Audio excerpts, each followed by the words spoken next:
पूर्व सैनिकों के हेल्थ कोई बहुत अच्छी नहीं है और आप देख सकते हैं कि जिस तरह से पहला प्रेस कॉन्फ्रेंस कांग्रेस पार्टी की तरफ से 2026 में डिफेंस मैटर्स को लिया जा रहा है, तो आप ये अंदाज़ा लगा सकते हैं कि कांग्रेस पार्टी के लिए, हमारी लीडरशिप के लिए, राहुल गांधी जी के लिए, खड़गे जी के लिए नेशनल सिक्योरिटी, डिफेंस के इश्यूज, सर्विंग सोल्जर्स और पूर्व सैनिक वो पैरामाउंट इंपॉर्टेंस के हैं, सबसे ज़्यादा अहमियत रखते हैं। तो इसलिए कांग्रेस पार्टी अपनी पहली ब्रीफिंग जो कर रही है वो पूर्व सैनिकों के मुद्दों को लेकर कर रही है। जिस तरह से आपने देखा कि 29 दिसंबर को स्टैंडिंग कमेटी ऑफ डिफेंस जो पार्लियामेंट में है उसकी मीटिंग हुई थी। उसके अंदर हमारे नेता Rahul Gandhi ji, leader of opposition, और हमारे मेंबर कैप्टन विरियाटो, बाकी सभी लोगों के साथ उपस्थित थे। और इस बार जो मुद्दा था वो defence services ex serviceman welfare directorate अपनी ब्रीफिंग दे रहा था कि हम कितना कुछ कर रहे हैं। और वहां पर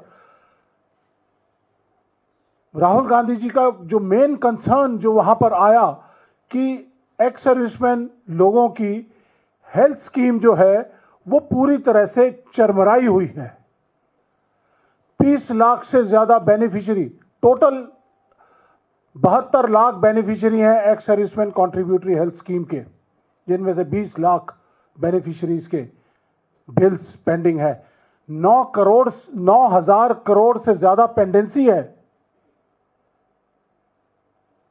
ये हैरान और दर्द देने वाली एक इंफॉर्मेशन थी। राहुल गांधी जी ने बड़े मुखर तरीके से इस चीज को उठाया। 20 लाख से ज्यादा बेनिफिशियरीज के बिल्स पेंडिंग हैं, हॉस्पिटल्स के बिल्स पेंडिंग है। मैं एक एक करके आऊंगा उसके ऊपर। तो राहुल गांधी जी इतने व्यथित हुए इस चीज को देखकर कि हमारे अगर पूर्व सैनिकों के स्वास्थ्य के बारे में अगर सरकार सीरियस नहीं है तो ये कतई बर्दाश्त नहीं होगा।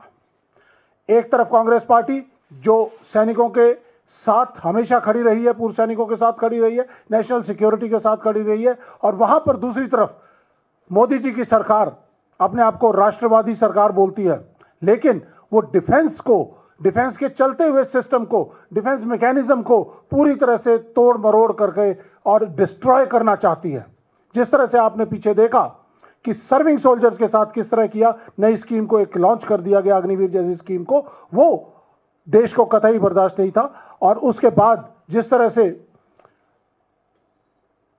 नेशनल सिक्योरिटी के इश्यूज आपके सामने पिछले कुछ समय के अंदर आए, और अब last nail in the coffin, पूर्व सैनिक जिन्होंने अपनी सारी जिंदगी देश के नाम कर दी, लड़ाई लड़ते रहे, और आज वो उम्र के इस पड़ाव के अंदर हैं कि उनको देश की और देश की सरकार की जरूरत है अपनी हेल्थ ठीक रखने के लिए, अपने इलाज के लिए, लेकिन मोदी सरकार के पास, वो भी मोदी सरकार के पास पैसे नहीं है कि वो जितनी जरूरत है उसके हिसाब से वो आवंटन कर पाए।